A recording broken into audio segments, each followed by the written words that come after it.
Assalamualaikum warahmatullahi wabarakatuh. Yang saya hormati Bapak Kepala Sekolah SD Negeri 1, yang saya hormati pula Bapak Ibu Guru SD Negeri 1. Syukur alhamdulillah pada kesempatan hari ini kita masih diberikan kesehatan sehingga kita dapat bertemu di acara rencana tindak lanjut dari pelatihan saya PKG PJOK. Pada kesempatan hari ini nanti saya akan memaparkan rencana tindak lanjut berbasis proyek PJOK yang akan kita laksanakan di SDN Negeri 1. Sebagai awal untuk memulai acara ini, biar diberikan kelancaran dan diberikan sukses, saya minta untuk Pak Jalil memberikan doa. Untuk Pak Jalil kami persilakan.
Terima kasih atas doa yang diberikan oleh Pak Jalil. Semoga kegiatan ini nanti berjalan dengan lancar sampai pada pelaksanaan. Untuk selanjutnya, sebelum pemaparan yang akan saya berikan, yaitu saya jelaskan sedikit aja tentang program pembelajaran berbasis proyek PJOK ini. Saya nantinya akan membuat proyek bentuk permainan yang akan saya terapkan di kelas besar fase B dan C, yaitu kelas 4, 5, dan 6. Permainan ini saya ambil nama Go Ball Game Ball dan Game Bell, atau kalau biasanya Gombal Gambel, tapi di sini ada singkatannya Bapak Ibu. Jadi Go ini singkatan dari G-nya itu gerak, O-nya itu olahraga, ball itu dengan menggunakan bola, game itu sebuah permainan, dan bell itu adalah isyarat atau tanda dalam permainan. Nah, sebelum kita masuk ke materi yang akan saya bawakan, karena Bapak Ibu sudah beraktivitas, mungkin sudah ngajar dengan waktu dari pagi sampai siang dan sebagainya, banyak kesibukan yang dilakukan. Untuk melatih konsentrasi, saya sedikit ice breaking dulu ya Bapak Ibu. Bapak Ibu dimohon untuk berdiri sejenak. Dilemaskan ototnya, ya, konsentrasi. Nah, ice breaking adalah bagian dari pembelajaran, stimulasi untuk melatih konsentrasi yang tadinya ngantuk dan sebagainya, nanti biar lebih semangat dan lebih jelas melihat pemaparan saya. Nah, saya punya permainan Bapak Ibu. Jadi saya punya bola. Nah, bola ini anggapnya bola ini bola takraw ya. Tapi permainan SBG saya yaitu memberikan Bapak Ibu, nanti memberikan bola kepada orang terserah Bapak Ibu. Di depannya boleh, di sampingnya boleh, tetapi dengan menyebutkan namanya dulu. Misalkan Bu Intan ke Bu Titik, harus sebutkan dulu Bu Titik, baru dilempar. untuk melatih konsentrasi itu melatih nama dan lemparannya. Jangan-jangan nanti kalau konsentrasinya kurang itu Bu Titik tapi lemparnya ke Bu Yani dan sebagainya. Bisa gitu? Nah, monggo kita sebentar. Nah, saya mulai dulu ya. Nama, disebut nama, kemudian diberikan bolanya. Silakan.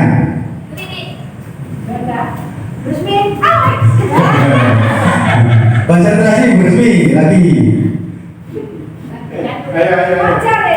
Udah api. Udah nih. Iya nih. Ya. Titik. Bukan. Lebih.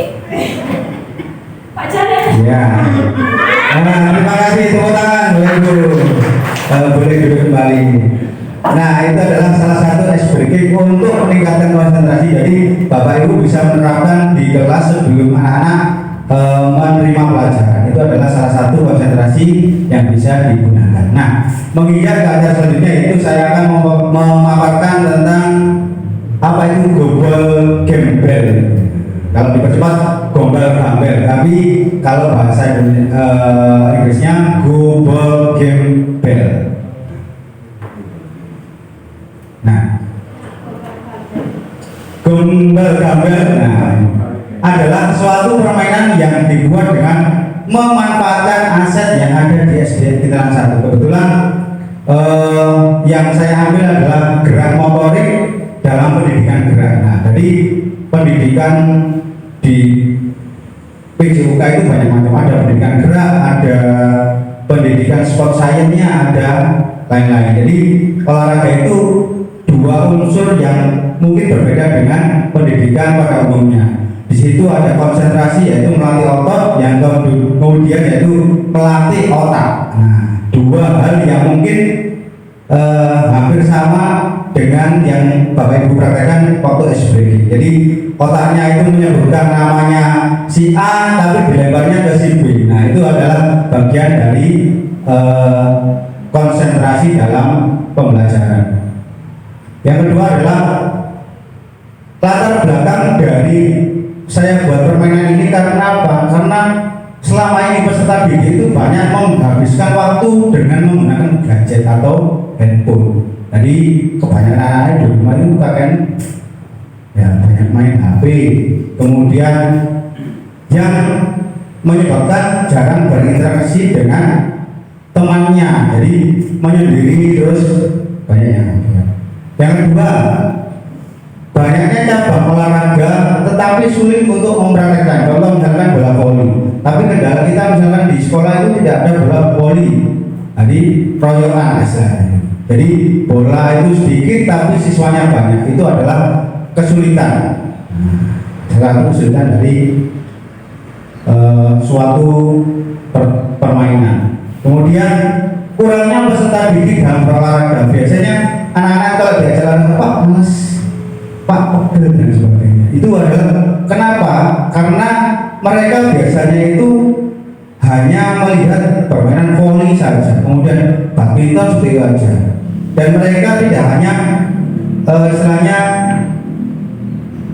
yang bisa voli mungkin senang, tapi yang tidak bisa voli mereka akan cenderung untuk kurang minat dalam berolahraga. Nah, kemudian memanfaatkan aset yang ada di Kitaran 1, kemudian yang ada di Kitaran 1 mungkin banyak asetnya, yaitu dari SDM dan sebagainya.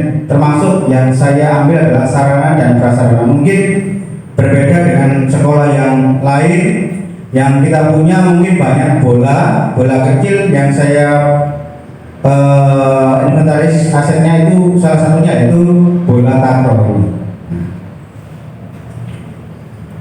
Selanjutnya tujuan program ini yaitu untuk meningkatkan aktivitas fisik berupa keterampilan gerak. Jadi anak-anak itu biar bergerak terus, tidak hanya diam saja, karena sering kalau main HP itu kan geraknya kurang. Jadi makanya tujuan pembelajaran atau permainan yang saya ciptakan nanti untuk melatih keterampilan gerak. Jadi memperbanyak keterampilan gerak.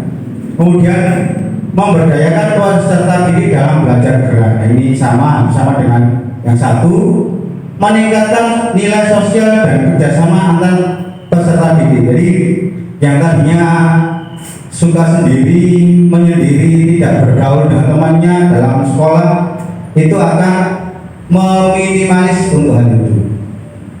Kemudian mengurangi kebosanan dengan permainan yang pada umumnya tadi sudah saya jelaskan, yang biasanya umumnya bola voli, badminton dan sebagainya, dengan permainan yang akan saya terapkan nantinya itu agar siswa itu lebih tumbuh minat dalam belajar olahraga. Selanjutnya capaian dan langkah yang hasil yang diharapkan untuk tujuan ini, yaitu untuk meningkatkan keterampilan gerak yang ada pada siswa SDN Kitelang 1 terutama. Kemudian peserta didik juga aktif terlibat dalam pembelajaran gerak dan meningkatkan minat peserta didik dalam berolahraga. Itu adalah yang ingin saya capai nantinya, atau hampir sama dengan tujuan tadi. Kemudian program ini rencananya, makanya hari ini saya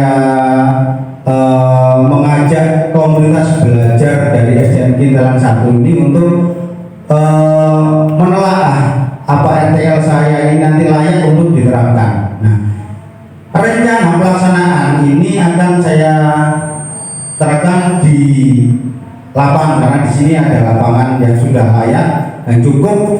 Itu saya terapkan di SDN Kitelang 1, itu lapangan SDN Kitelang 1. Kemudian waktu pelaksanaan itu 1 minggu 2 kali.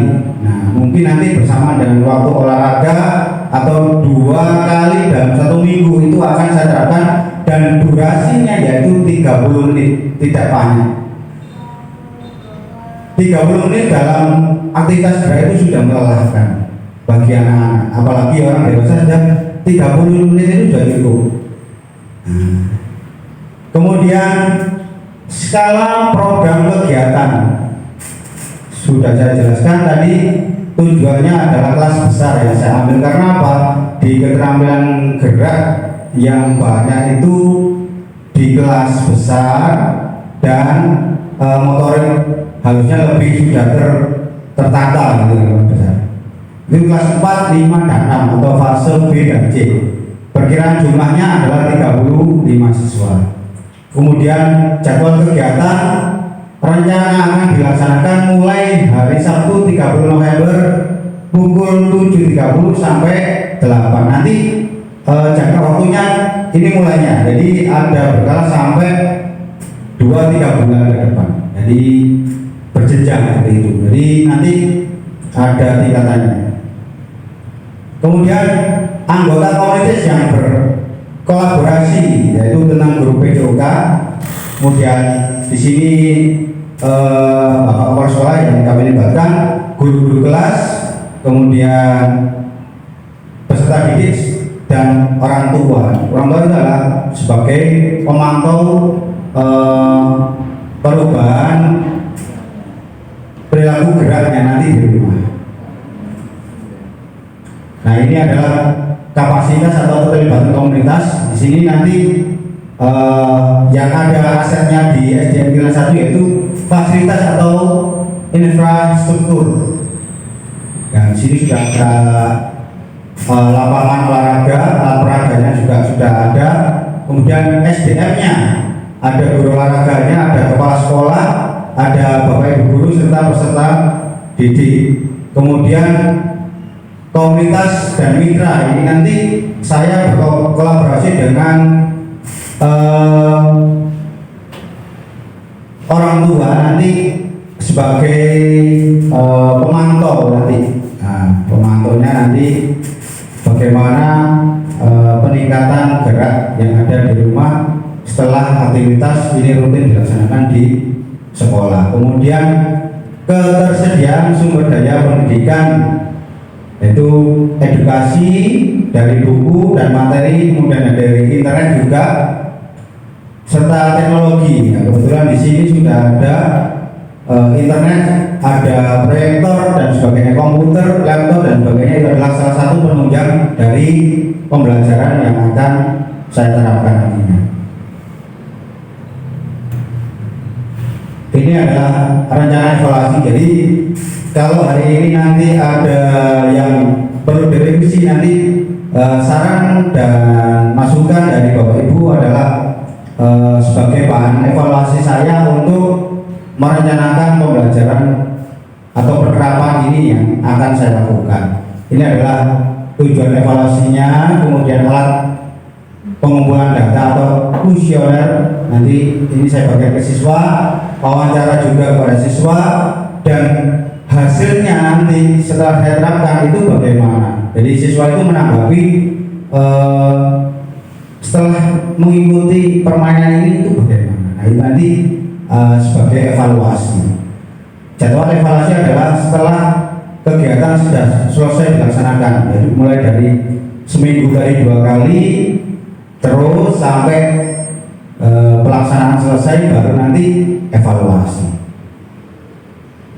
Nah, dari evaluasi tadi nanti akan muncul rencana tindak lanjut. Bagaimana kalau misalkan permainan ini tidak meningkatkan aktivitas gerak, berarti harus ada perubahan yang nantinya akan membuat hasilnya lebih baik seperti itu. Nah, mungkin di sini ada beberapa hambatan dari penerapan yang akan saya lakukan nanti. Ada beberapa hambatan, yaitu mengenai keterbatasan fasilitas alat-alat atau dana yang digunakan untuk melaksanakan program pembelajaran gerak. Jadi saya memanfaatkan sarana yang ada untuk permainan tadi. Jadi karena keterbatasan alat tadi, saya menciptakan permainan gombal-gambel tadi. Kemudian solusinya yaitu memanfaatkan sumber daya yang ada. Di sini kan banyak asetnya, jadi Bapak Ibu guru adalah aset SDM-nya, kemudian aset gedungnya atau sarananya kita sudah ada. Jadi dalam pembelajaran itu adalah kita harus menelaah aset yang ada di SD Kintelan 1 itu apa saja, baru kita bisa melaksanakan pembelajaran yang akan kita terapkan. Kemudian proses pengambilan keputusan, yaitu seperti ini. Jadi sebelum kita melaksanakan RTL yang akan diterapkan itu kan kita diskusi Bapak Ibu. Jadi saya hari ini itu diskusi mengenai rencana tindak lanjut yang akan saya terapkan tadi. Jadi ini adalah proses pengambilan keputusan sebelum pelaksanaan. Kemudian menetapkan rencana pemanfaatan sumber daya dan melibatkan semua pihak. Tadi sudah saya sampaikan bahwa dalam penerapan pembelajaran gerak yang akan saya terapkan nanti itu banyak unsur. Jadi ada kepala sekolah sebagai pengambil kebijakan, kemudian Bapak Ibu guru adalah sebagai kolaborasi saya untuk kurang dan lebihnya tentang pemaparan saya nanti. Mungkin itu saja penyampaian rencana tindak lanjut dalam proyek pembelajaran PJOK tentang gerak saya. Kurang lebihnya mohon maaf. Assalamualaikum warahmatullahi wabarakatuh. Sebagai lantas selanjutnya mungkin ada saran atau masukan dari rekan. Terima kasih. Monggo Bu Nini.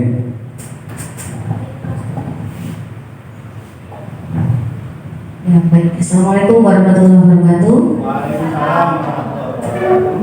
Ya, Pak Wahyu, hari ini saya akan memberikan satu masukan dan satu pertanyaan untuk Pak Wahyu. Dari pemaparan Pak Wahyu tadi mungkin sudah jelas sekali, namun kami di sini masih angan-angan, masih rancu tentang gobol gembel. Mungkin bisa dari pemaparan tadi bisa diberikan sedikit deskripsi bagaimana proyek pembelajaran gobol gembel itu pelaksanaannya itu gimana dari tahap-tahapannya. Jadi kita tuh nggak mengenai itu apa permainannya, seperti itu.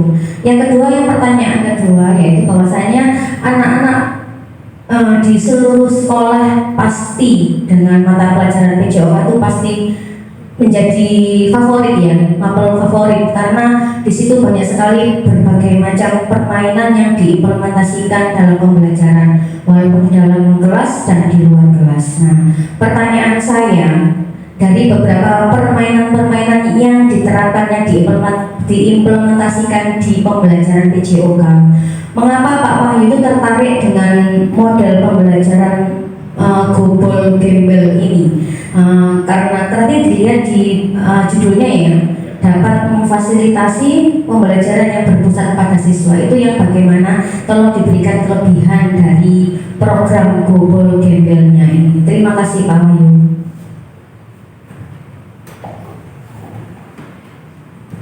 Terima kasih Bu Neneng atas masukan dan pertanyaannya. Saya akan mencoba untuk menjawab. Jadi gombal gambel tadi itu adalah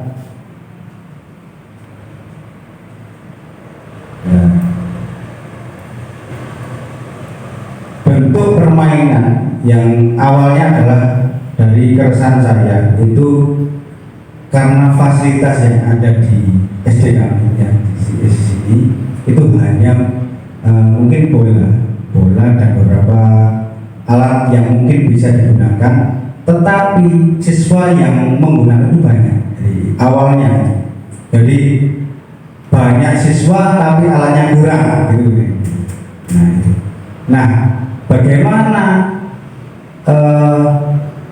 solusinya biar anak-anak tetap aktif bergerak? Masa dibiarkan saja dengan alat yang kurang, tapi anak-anak kalau olahraganya dulu dan seterusnya. Nah, disitulah karena SD kita mungkin di SD yang mungkin tidak besar, jadi kalau kita membeli peralatan mungkin memerlukan biaya yang banyak ini. Jadi saya mencoba memanfaatkan alat yang ada. Di situ kebetulan di sini ada bola sepak takraw, ya. Yaitu ada beberapa buah itu nanti permainan seperti ini. Jadi secara berkelompok, nah, makanya itu adalah interaksi sosial tadi ya. Itu permainan secara berkelompok yang nanti bisa dimainkan tergantung dari situasi dan kondisi lapangan. Bisa permainan ini diterapkan 5 dengan 5, 6 dengan 6, tergantung dari jumlah siswa dan kondisi luas lapangan. Bisa saja kita misalkan kalau lapangannya luas, bisa saja 10 dengan 10. Nah, seperti itu. Yang kedua adalah bagaimana permainannya. Hampir sama dengan Bu Neneng pernah melihat sepak bola, Bu Neneng pernah lihat basket. Nah, itu ada kolaborasi antara permainan basket dan sepak bola. Permainan itu hampir sama dengan cara mencetak gol atau melempar bola ke sasaran lawan. Nah, di situ adalah gerak yang diharapkan itu gerak melempar dan menangkap bola serta berkolaborasi dengan teman itu. Durasinya atau penerapannya saya ambil 456. Kenapa? Dengan jumlah yang 456 sudah 35 anak dengan durasi 30 menit itu bisa dibagi menjadi 2 sesi. Tidak 30 menit itu satu gerakan semuanya selama 30 menit tidak boleh. Jadi nanti ada fase-fasenya, kita tahapannya durasi bisa kita awal itu 10 menit, minggu depannya karena tidak ada kelelahan atau geraknya kurang kita tambah lagi menjadi 15 dan seterusnya sampai kita evaluasi pada akhir kegiatan. Jadi dengan kegiatan selama 30 durasi 30 menit itu gerakan anak-anak tentang aktivitas geraknya itu meningkat. Nah, jadi ada tahapannya. Nah, kemudian apa lagi? Yang tanya tadi? Apa kelebihan dari program? Iya. Mungkin anak-anak belum pernah mengenal dengan istilah baru. Itu anak-anak itu, apa ini? Apa ini? Permainan apa ini? Dan itu adalah salah satu peningkatan minat. Nah, kalau misalkan badminton, badminton ya umum ya, pakai raket, pakai kok. Kalau punya raket, kalau nggak punya raket hanya dimainkan 2 orang ini ya. Nah, hanya 2 orang. Yang punya raket bisa main, yang tidak punya kan tidak bisa main. Nah, sama dengan olahraga yang membutuhkan peralatan yang banyak. Nah, ini yang saya ambil sebenarnya adalah game yang dilakukan secara beregu.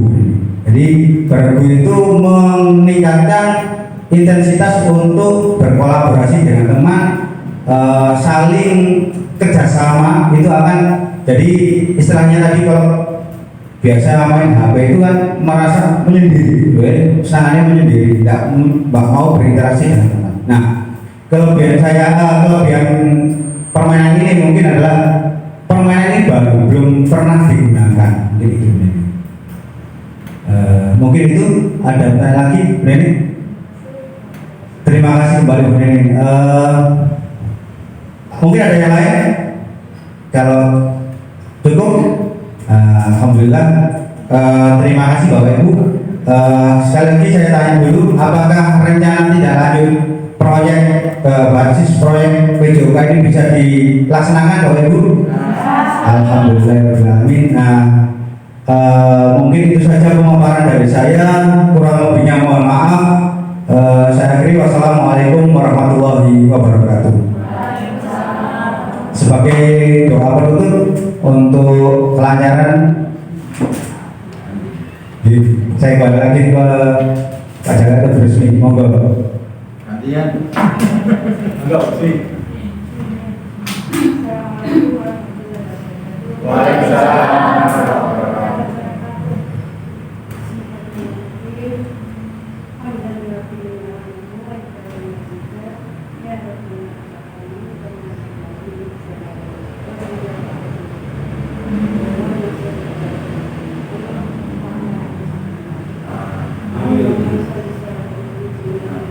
Amin.